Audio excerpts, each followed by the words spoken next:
ja ich si nechytil ryby. No ale skautem pošol mi do Ameriky, domu, na vecka v vojsku, do Rusii, zaž do Kanady. Čatujem života pošol. Tam. Tak, kedy bola i tak voda, že prišla na Petra i na Pavla. A šeno nám ponieselo. Pravda, že tedy ešte, ktorým toho video bolo, čo pána Klarendova a my mu košili toto šeno za trecinu. Každý rok bola voda.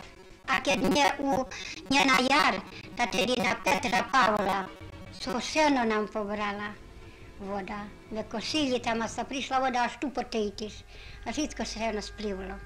Nič nebolo sveta vidno, nič, len všetko voda, jak jedno morio. Ani lesa, ani ničoho nebolo vidno, nie, len za patr, za všetko, len voda, voda, voda. Hromne veľká voda bola. Ale to tedy ešte nebolo našo, bo to bolo grovské.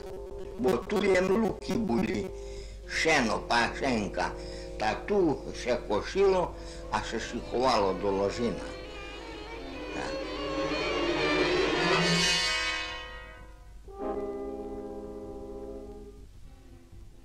Ja tu se narodil u Kucanoch, ale už nech nám kde umreme.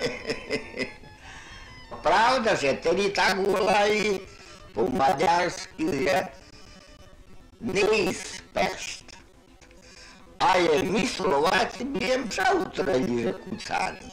Len keď sa maďarským jazykom utorelo, tak že to nejspešt.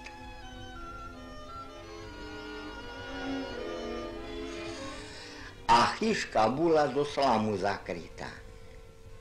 Bo tedy všetko tu naša dediňa, to bola do slamu zakrytá. Nie s eterníkom, jak teraz. A ja už mi mal 16 rokov, za to mi še vybral do Amerike, že môj otecko je má 33 roky a on pošol do Amerike a tam ho zabil vlak. Takže my museli jednu žem predať a poslať peniaze na pohreb.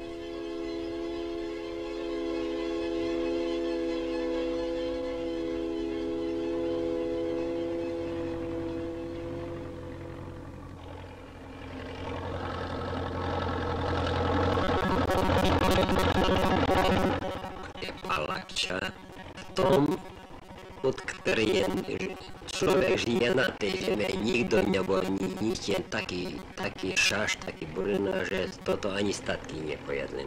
Jen divíkačky boli v tom, taký mučar bol. Medzi pôda a pôda je rozdiel a toto je lučná zem a na jar 915 hektár rozpracovať, to už nemaličkosť, no to a stroje nemali sme to dostatočne, boli sme strojami vyzbrojení. Naši traktoristi deň a noc pracovali, takže môžeme chváliť traktoristov, ktorí tu, môžeme povedať, že bojovali s tým, aby tá pôda na čas bolo zašiato.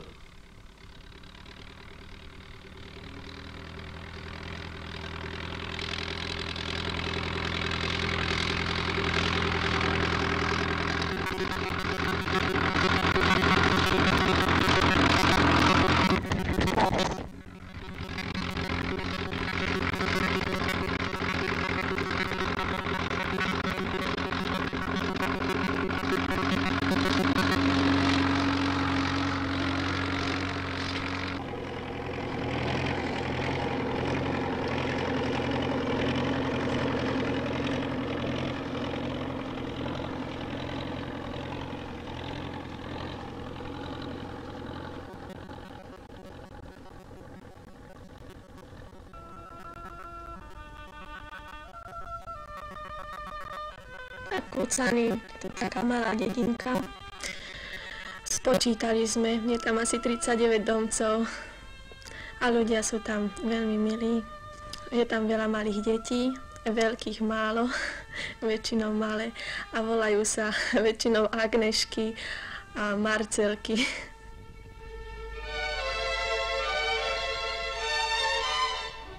Tie baráky to ešte nebolo také, jak pre nás pripravené. Nebola tam voda ani tak, čo ja viem, tak boli sme sklamaní dovno. Večer sme si políhali na strašnej postele, ráno na všetko bolelo, lebo madrace boli iba také na nič. No a potom sme išli do roboty, no a keď sme začali robiť, tak videli sme, každý nám išiel v ústrety. Ľudia boli veľmi príjemní a za pár dní nám to tam oveľa zlepšili.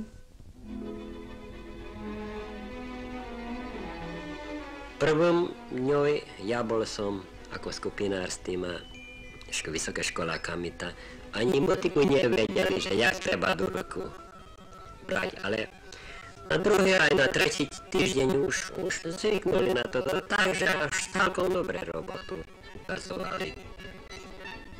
Práca na poli dosť bola ťažká, nakoľko bola to prvýkrát pôraná pôda, boli tam veľké kusy, také mačiny tej trávy a preto dosť sa to ťažko robilo.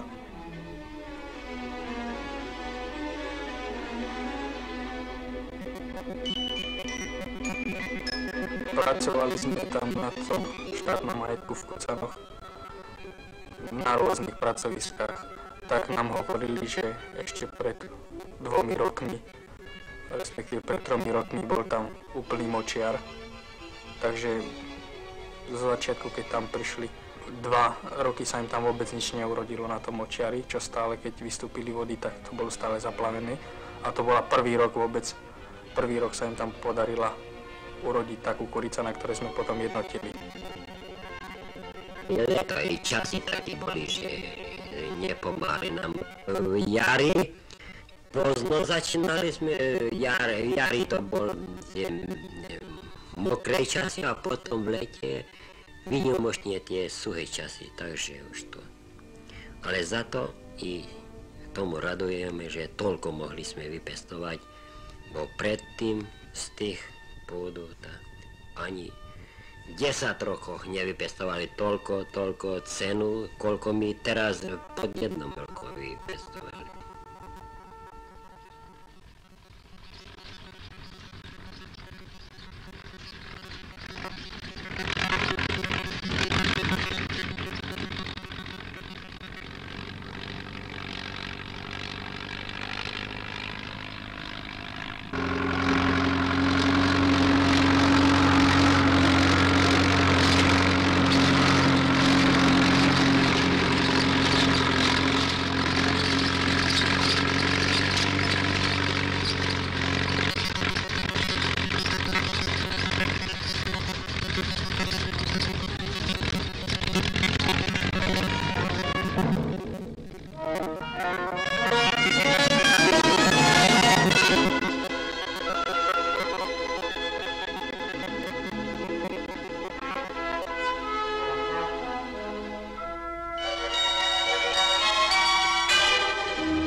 A kedy bola i tak voda, že prišla na Petra i na Pavla a šeno nám ponieselo.